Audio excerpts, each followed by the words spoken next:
Raise your hand if you're not busy and you don't have enough to do.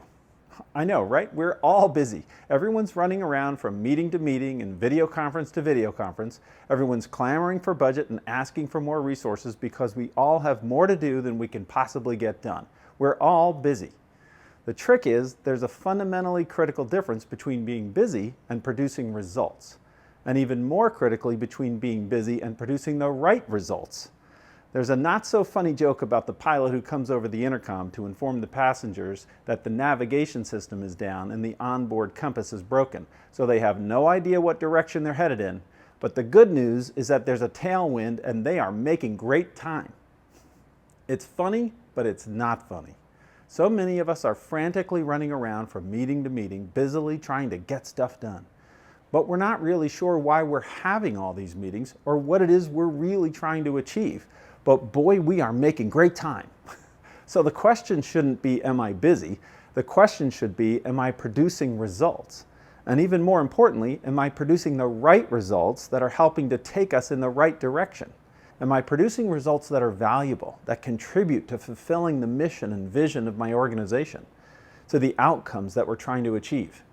The same question goes for every one of us on the team. Are we each producing the right results, results that contribute to our organizational goals? It seems like such an obvious question, and yet it's amazing how quickly organizations and teams, and we as individuals, get caught up in activity and lose sight of the results that we're actually supposed to be trying to achieve. So let's pause for a moment and define what we mean by the word results. There's a lot of jargon flying around. If I had a nickel for every time I heard the word results-oriented or results-driven, I could retire now. But what do we really mean when we talk about producing results? Webster defines a result as the tangible consequence, effect, or conclusion of an action or event. If you're a soccer player, your activities probably include practicing, eating right, and maintaining your health. The result your team is aiming for is to win the game. The result you want to produce is to contribute by scoring a goal, or stopping an attack, or making an awesome save. In the business world, our hectic activities include countless meetings, video conferences, phone calls, and the emails, the endless emails. We're all caught up in all of this activity, but the question is all of this activity leading to the tangible effects or consequences, otherwise known as results, that you're trying to achieve? Is all this activity producing the right results? I mean, this is such a huge question. It has implications for how I spend every minute of every day, and it also has implications for what I'm doing with my life. It has implications for your business in the very immediate near term, and it also has implications in the strategic long term. In this course, we're going to focus on your individual results, your individual contribution to the organization's vision, mission, and high-level outcomes or objectives. Now, just to be clear, this isn't a course on strategic planning or logic model development. Sorry to disappoint. That's a much broader subject, and there's links in the resource section that can help you delve into that if you'd like to. In this course, we're going to focus on 4 objectives.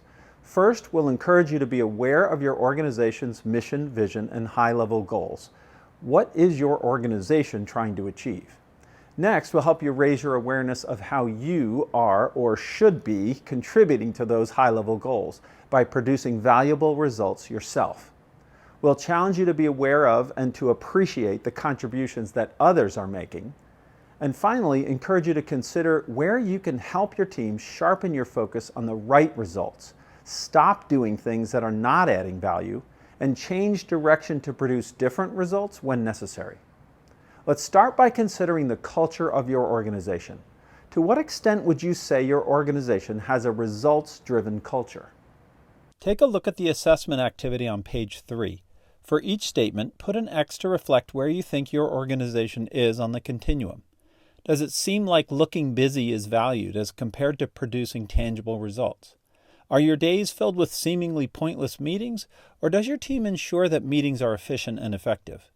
Step back and see if there's a pattern to your responses, and consider what steps you can take to shift your organization's focus towards results where necessary.